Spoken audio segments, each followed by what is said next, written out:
মোৰ অৰ্থনৈতিক ব্লগলৈ আপোনালোকক স্বাগতম জনাইছোঁ।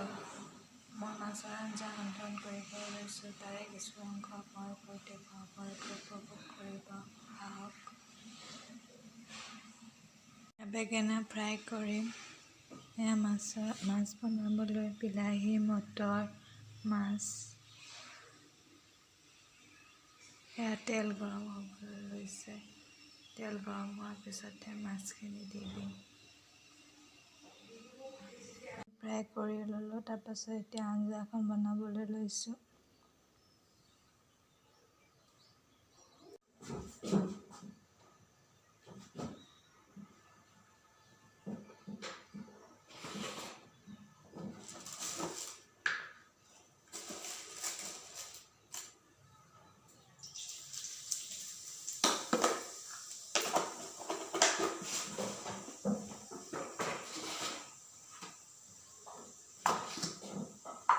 হালধি,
এতিয়া বিলাহী মটৰখিনি ভাজি দিছোঁ।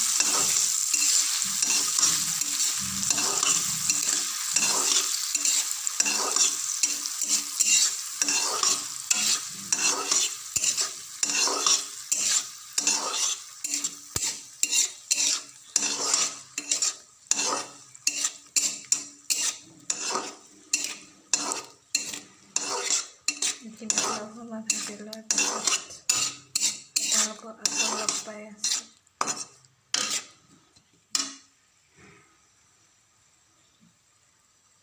আলু, মটৰ, বিলাহী আৰু মটৰখিনি সিজা হৈ গৈছে। এতিয়া মই দাইল মিক্স কৰিম। মোৰ ওচৰত যিহেতু এতিয়া দাইল আছে, মই দাইল দি আপোনালোকে পানীও দিব পাৰে।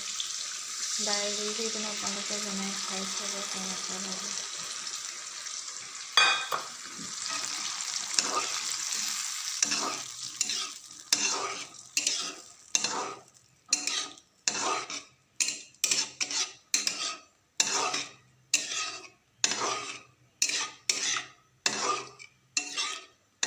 মাজে সময়ে ৰন্ধন কৰি কেনেকুৱা হৈছে আপোনালোকে কমেণ্টত কৰি জনাব। মাছৰ কালাৰটো আপোনালোকে এটা লাইক আৰু কমেণ্টে মই নতুন ভিডিঅ' বনাবলৈ উৎসাহিত কৰি দিয়ে।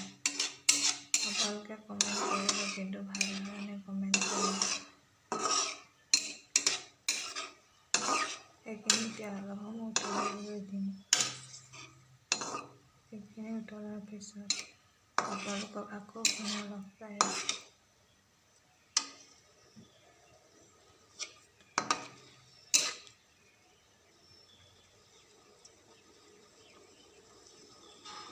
উতল ভাৱটো লাহে লাহে আহিছে। উতল ভাৱটো লাহে লাহে অহাৰ কাৰণে ল' ফ্লেমত কৰি দিম উতলিবলৈ। ল' ফ্লেমত উতলালে মাছৰ আঞ্জা খাবলৈ বহুত ভাল হয়। সেয়া মোৰ মায়ে বনাই ল' ফ্লেমত দি দিলে মাছৰ আঞ্জা মই বনাবলৈ চেষ্টা কৰিছোঁ। এতিয়া এইখিনি অলপ সময় উতলিবলৈ দিওঁ। তাৰপিছত আপোনাৰ লগ পাই আছোঁ। লাহে উতলিবলৈ লৈছে। এই মাছখিনি ল' ফ্লেমত দিয়া আছে। ল' ফ্লেমত দিয়াৰ কাৰণে ইমান ধুনীয়াকৈ উতলিছে। আৰু কালাৰটো কেনেকুৱা হৈছে আপোনালোকে কমেণ্ট কৰি জনাব।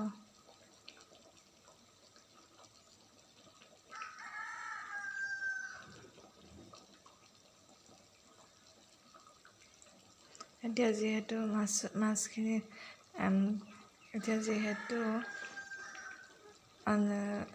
আঞ্জাখিনি উতলিছে, তেতিয়াহ'লে মাছকেইপিচ দি দিছোঁ। এয়া মাছ।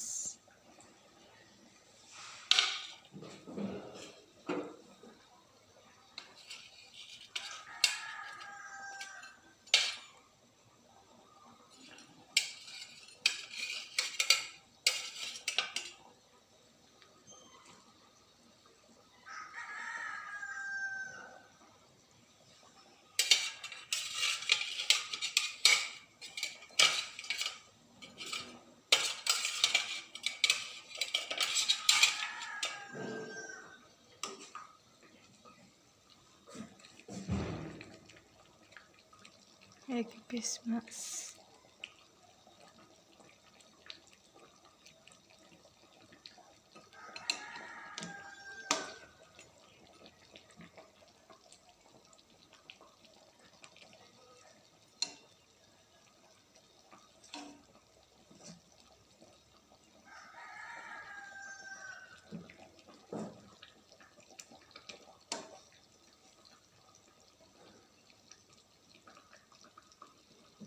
মাছ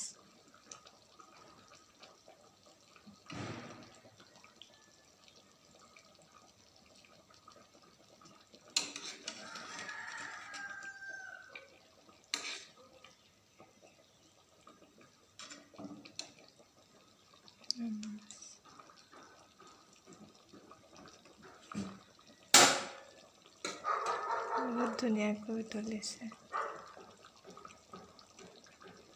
কালাৰটো কেনেকুৱা হৈছে আপোনালোকৰ কমেণ্টৰ যোগেদি জনাব। আৰু আপোনালোকে এনেকৈ বনাই খাব, বহুত টেষ্টি লাগে।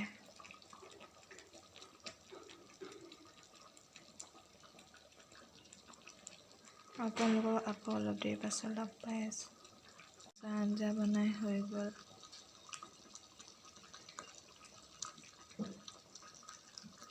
আপোনালোকে কমেণ্ট কৰি জনাব মাছৰ কালাৰটো কেনেকুৱা হৈছে। আপোনালোকে এনেকৈ বনাই খাব।